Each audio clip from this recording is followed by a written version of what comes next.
All right, for this next game, I need 2 audience volunteers, and I promise you won't have to touch me. I see one here and one right here. Come on up. What are your names, guys? What are your names? Paul? Dusty? All right, I'm gonna have you guys actually come over to this microphone right here. This is a game called Sound Effects. So Lizzie and Kyle are going to be doing a scene, and you're going to have to do all the sound effects for the scene, and they're going to have to justify whatever sounds you make. So feel free to get a little wacky with it, and we'll see what they come out with. So I'm going to have you guys on this mic, and I need a location for them to start off in. The principal's office? The principal's office. They're in the principal's office.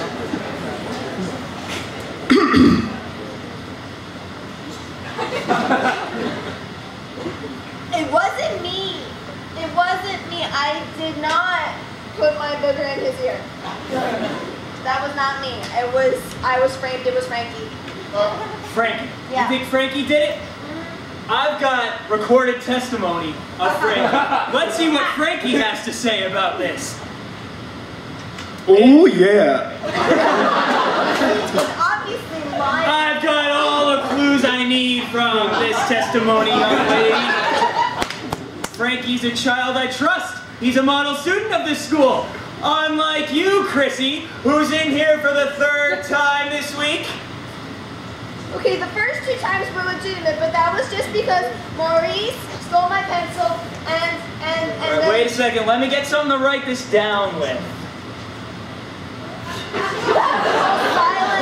File cabinet I've ever heard.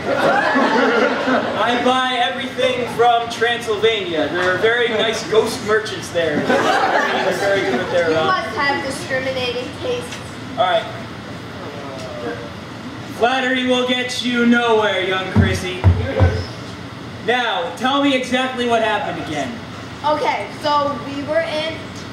Are you even writing this down? Yes! I'm writing it down. It's a ghost pen! Okay, so we were in math class and I was trying to write down my times tables and Maurice stole my pencil, so I hit him in the face. She's lying. I forgot that recording with Frankie actually runs an additional 2 minutes with dead space. You're in even more trouble than you were before. In fact, I might just wait a couple more seconds to see if Frankie's got any other dirt on you. Well, you know what? Oh man, I shouldn't have just bought my tape recorder at Walmart. Crashed really easily on the floor. Good thing the tape is still intact, and I have an additional recorder. I think I broke it. I forgot the batteries! Silly me. I'll just have to rely on hearsay and use my authority as a school official to put you clapping erasers for 4 months. I'm gonna have you try it out right now just to make sure you're qualified for the job. Well, what if I'm not? Then I'll have you work in the mines! Those are the wrong sides! That's the